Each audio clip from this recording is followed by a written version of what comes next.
7 a.m. en esta mañana, donde en este caso vamos a tener ya rápidamente, desde temprano, una comunicación muy pero muy importante. Hay muchos temas para charlar con él y el placer de tener en nuestro programa en esta comunicación al doctor Atilio García Plitza. Estamos hablando del subsecretario de Promoción de la Salud de la provincia del Chaco. Doctor, bienvenido y muy buenos días.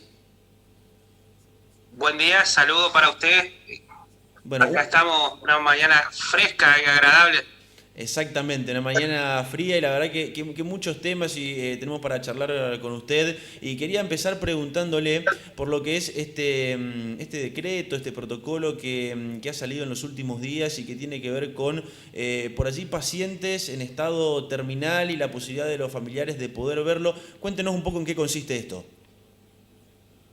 En realidad esta es, vamos a decir, todos sabemos que nacimos y en algún momento vamos a morir, ¿no? Ujú. El tema de qué manera, ¿no? La pandemia lamentablemente ha cambiado muchas cosas dentro de lo que es nuestra sociedad, y una de estas también inclusive es la muerte, ¿no?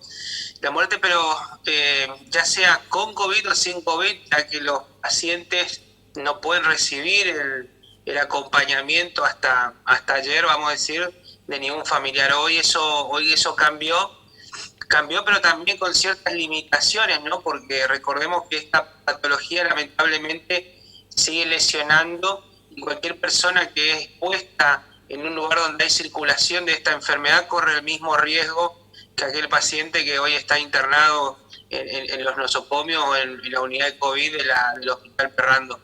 Entonces, hay una serie de condiciones a tener en cuenta, y se separan en dos poblaciones: la población que es pacientes COVID terminales y pacientes no COVID terminales. A ver, ¿por qué se separa en estas dos etapas? Una es para poder visitar a un paciente COVID. Hay una serie de medidas que son, primero, el pedido explícito del paciente, o si éste no puede, del grupo familiar de un integrante, que va a ser evaluado por salud mental y también evaluado clínicamente para ver si no tiene ningún factor de riesgo para poder ingresar a la unidad de COVID. Por otro lado, la persona que va a ingresar al área de COVID también tiene que ser capacitado en el uso de lo que es toda la parte de protección biológica, ¿no? Y esto conlleva un tiempo. Es importante aclarar esto, que la evaluación de salud mental está en el contexto de que la persona que va a ingresar en un lugar en el cual hay una serie de medidas, y también no es una terapia común, sino que justamente los pacientes que están en estos lugares tienen un soporte diferente. Y bueno, ya vimos imágenes, y bueno, no es nada agradable ingresar en estos lugares, por eso uno está formado, preparado para esto. Por otro lado, es que una vez que entra en contacto puede estar una hora en contacto con su ser querido, y luego salir y de vuelta sacarse todo el equipo, el material en forma correcta para no poner en riesgo su propia vida ni el entorno. Una vez finalizado esto, la persona se tiene que aislar durante 14 días en resguardo también de su seguridad y de su entorno. Por eso, las medidas en las cuales va a estar sometida la persona que va a ingresar van a ser muy diferentes a lo que habitualmente nosotros estábamos preparados, ¿no?, cuando visitábamos a nuestros familiares en esos momentos. A ver, la parte que quizás conforta es por lo menos la despedida, de alguna manera, y también cumplir con el último deseo del paciente, ¿no? O sea, a veces uno tiene esta posibilidad de poder despedirse, muchas veces la muerte llega en forma fatal, pero bueno, esta posibilidad está abierta. Inclusive recordemos que el paciente COVID no solamente tiene la enfermedad COVID, sino que quizás está internado por alguna enfermedad oncológica, Claro. por un trauma o por otra enfermedad que lo llevó a estar ahí, y a su vez tener como copatología el COVID. Eso por un lado. Luego, Sí. por otro lado, es el ingreso a los lugares donde no son COVID. Bueno, ahí somos un poco más flexibles, vamos a decir, en realidad la resolución es un poco más flexible, pero no obstante también conlleva al mismo riesgo, ¿no? O sea, estamos hablando de lugares en los cuales hay una circulación de la enfermedad.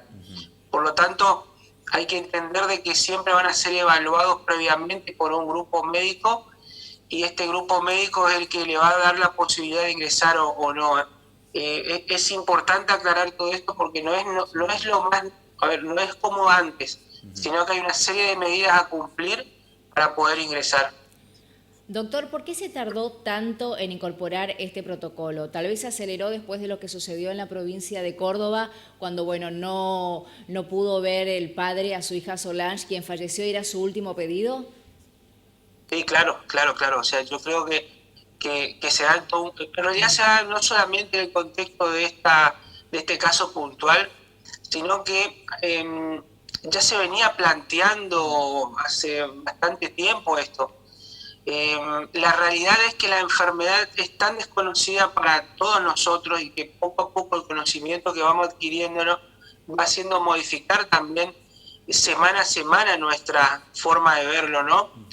Es difícil entender de que se pone en riesgo a la persona que va a ingresar, pero también es difícil entender el no poder despedir al ser querido. Entonces, en este contexto uno tiene que sumar y ver cuáles son las posibilidades para lograr, lo último que puede desear una persona en el momento de la despedida, ¿no? Así que esto es un consenso, esto como gran parte de las cosas que se dan dentro de esta patología es un consenso. Quiero aclarar porque no hay nada seguro, porque si llegamos a ver que las personas que ingresan comienzan a tener patologías porque no sepan sacarse el equipo correctamente o se pone en riesgo a más gente, y bueno, como toda cosa uno va a tener que ir para atrás. Pero la medida, la resolución es para esto, para dar un poco de calma al paciente, al paciente y bueno, al entorno familiar, pero no hay peor partida que no poder despedirse.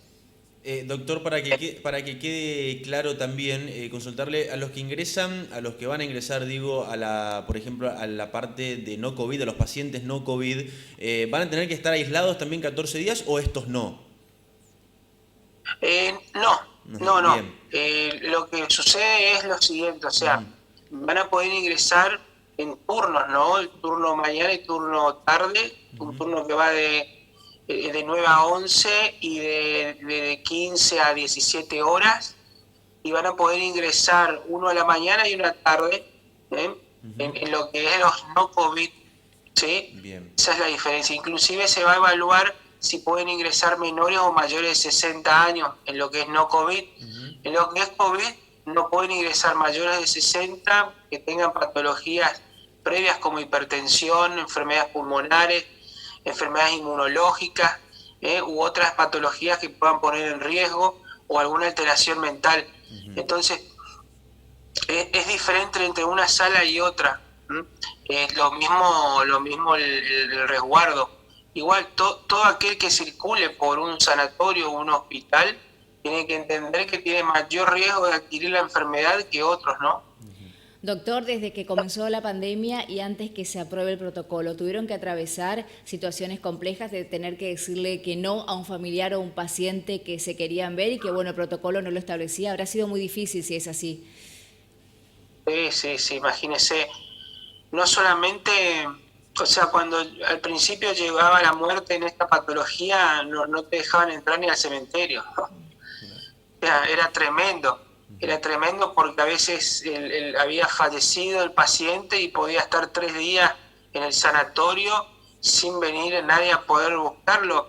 No hablo de la familia, sino que inclusive las empresas que están destinadas para la tanatología no tenían el conocimiento y pensaban que iban a estar en riesgo, y poco a poco se fue cambiando esto. Yo les recuerdo que al principio habían sanatorios que no permitían el ingreso, así tampoco el hospital, y los pacientes solo eran contenidos en 1 o 2 sanatorios a nivel provincial, ¿no?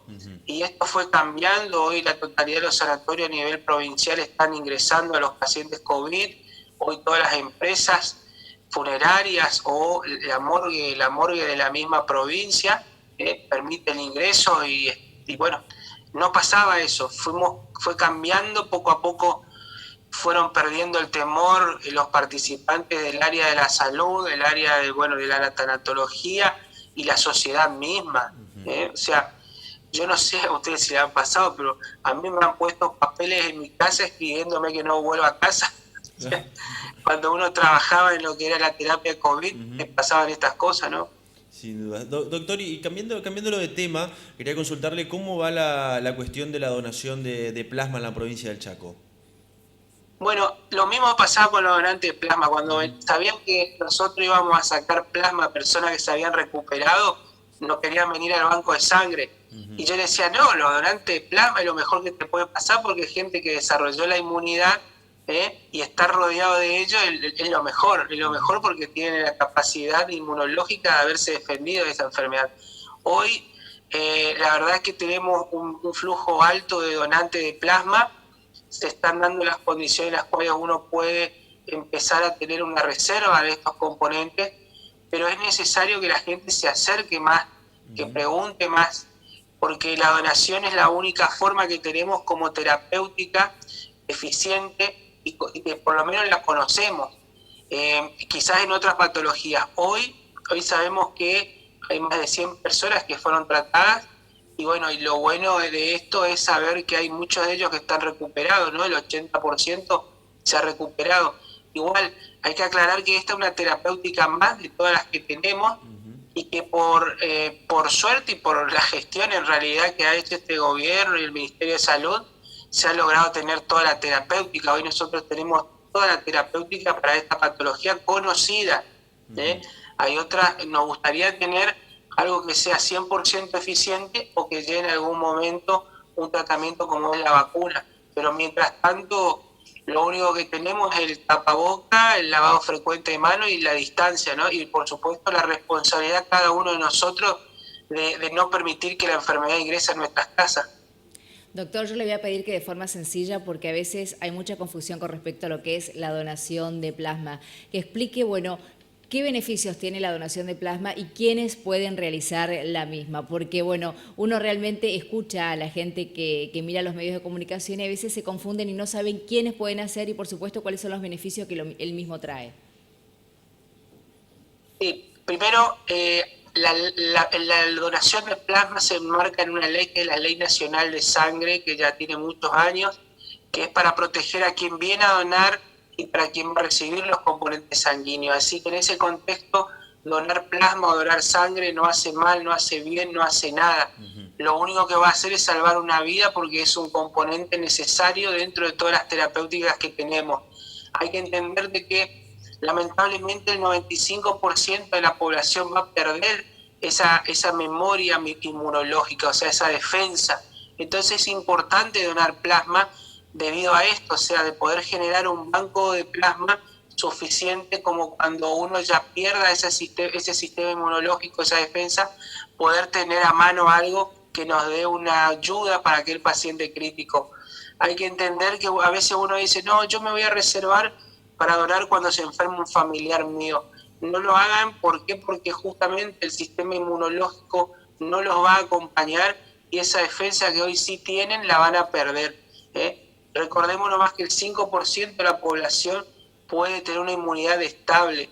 Y esto quiero aclarar fuertemente porque es lo que también a veces uno dice, bueno, cuando llegue la vacuna ya vamos a estar todos bien. No, la vacuna nos va a dar una herramienta más que todavía tiene una efectividad dudosa, por lo tanto, hasta que nosotros no tengamos algún tipo de tratamiento que nos dé la posibilidad de, por lo menos, darnos un respiro de meses, la donación de plasma es una forma en la cual uno puede adquirir esa defensa, esos anticuerpos en forma inmediata y poder entregárselo al paciente crítico y salvar la vida, ¿no? Doctor, otra de las cuestiones que quería consultarle es cómo ve hoy en día a la provincia con respecto al coronavirus. Uno se pone a analizar las últimas semanas en cuanto a casos y se ha mantenido, digamos, un número, por lo menos ha rondado siempre los mismos, pero ha crecido, por allí antes era más en el Gran Resistencia y uno ve en el último tiempo que ha crecido un poco en el interior y ha bajado acá. ¿Esto es así o cómo se vienen dando las cosas? Y es muy dinámico Ujú. los resultados que se van viendo en el interior. Ha habido una crecida importante debido a que como habían lugares en los cuales nunca tocó ni hizo pie, vamos a decir, esta pandemia, habían costumbres en las cuales todavía no se habían modificado y esto ha hecho que se haya multiplicado la patología, ¿no? Ujú.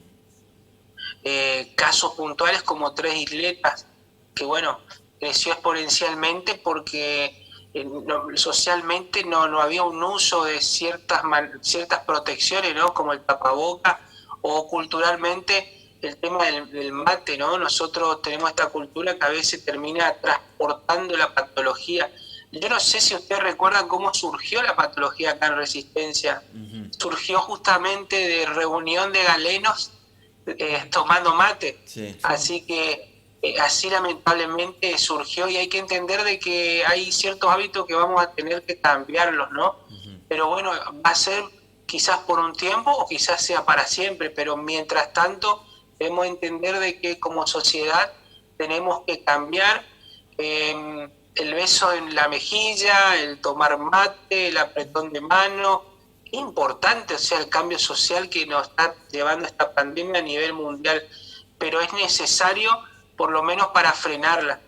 Y a nivel de resistencia, sí, se mantiene estable. Lo que tenemos todavía es que a veces nos llegan muy tarde informes de pacientes, inclusive pacientes que fueron dados de alta ya Ujú. de nosocomios privados, en los cuales siempre pedimos, por favor, informar a epidemiología el ingreso de estos pacientes, porque nos hace a nosotros también no solamente tener números, sino aprender. Muchas veces las terapéuticas que hoy se están usando, tanto en sala de COVID como en algunos sanatorios que están en la vanguardia de la patología, en el manejo de la patología, son diferentes a otros sanatorios. Entonces hay que entender de que en esto todos tenemos que estar presentes, informar, y no como pasó, ¿no? Este fin de semana en la cual aparecieron 15 pacientes nuevos que en realidad ya estaban dados de alta y que bueno, uno los tiene que ingresar al sistema porque es la forma en la cual podemos transmitir esta información. Por eso es importante entender que no hay que ocultar la información y decir, no, en este sanatorio no ingresan pacientes COVID. En Ujú. todos los sanatorios están ingresando pacientes COVID y es importante la información, no hay nada punitorio acá. Es importante tener esto, así como hay sanatorios que hoy podemos estar orgullosos por el tema del manejo del paciente COVID, como es el Sanatorio Palacio, el Sanatorio Femechaco. Femechaco fue el primer sanatorio que empezó a aceptar los pacientes COVID, Sagrada Familia, Galeno. Hay sanatorios en los cuales la verdad podemos sentirnos orgullosos porque iniciaron la terapéutica, se pusieron a disposición de la sociedad en su conjunto y de la provincia, ¿no? Para Ujú. poder soportar y atender a estos pacientes. De vuelta le digo, eran personas, estos profesionales muy golpeados por la sociedad y hoy la verdad son nuestros mayores ponentes y son a los que hoy recurre a nivel provincial diferentes galenos para preguntar, ¿no? Por lo menos tener información directa. Doctor, usted recién enumeraba las distintas normas y hábitos que tenemos que incorporar de aquí en adelante. ¿Usted considera que como sociedad, y vamos a remontarnos al mes de marzo cuando comenzó todo esto, estamos en estos momentos preparados con esa responsabilidad que debemos tener justamente hoy por hoy, porque la vacuna todavía no está? De a poquito y dentro de este plan de desescalada estamos comenzando a hacer todas las actividades que hasta el momento no se podían realizar. ¿Usted considera que somos responsables o que estamos preparados para incorporarlas? Esa pregunta en realidad al pueblo hay que hacerla. ¿Sí? Yo lo que puedo hablar es que actualmente no tenemos valores como en otras provincias que tienen entre 200, 300 casos por día. Nosotros nos estamos manejando por 70 casos nuevos por día y en la ciudad de Resistencia habíamos llegado inclusive a descender a 16 casos por día. A ver, esto nos habla que vamos por buen camino, pero este camino no va a depender solamente de salud pública o del gobernador, de los ministros, o sea, depende de cada uno de nosotros como individuos. Esta patología no no ingresa porque se le impone salud pública, ingresa porque uno lo ingresa en su casa. Esa es la parte desgraciada de esta patología, ¿no? O sea, cuando impacta en nuestros abuelos, en nuestros padres, es porque ingresó, porque la franja etaria entre los 40 y 20 años, son los que terminan transportando la patología al domicilio. Así que hay que entender de que tenemos que ser responsables individualmente, adolescentes y adultos. Yo creo que no hay otra forma, porque no la hay todavía, y entender de que si el 0,1% de aquellas personas por debajo de los 30 años tienen una letalidad mínima, ¿no? Hay que entender que no está bueno que seas vos el que muera, ¿sí? O sea, la patología cualquiera puede matar, que con mayor o menor letalidad se presente en determinado grupo etario, eso es una cosa, pero a cualquiera nos puede matar. Doctor, ha sido un placer poder dialogar con usted, agradecerle la comunicación y que tenga un buen martes. Buen martes para ustedes y bueno, siempre recordar que hay alguien internado y que necesita de los donantes de plasma convaleciente, que se acerquen a los diferentes bancos de sangre. Hoy tenemos 3 bancos de sangre que están haciendo esta tarea de captar donantes de plasma y hacer las plasmaféresis, tanto en el Hospital Perrando como en Avenida Italia y Don Bosco, o en Saavedra 269 Fundación Donar. Así que hay que acercarse, sacarse todas las dudas. Y bueno, es una buena forma de poder salvar una vida. Sin dudas que sí. Doctor, muchísimas gracias. Muchas gracias a ustedes. Buen martes. Igualmente, hasta allí la palabra del doctor Atilio García.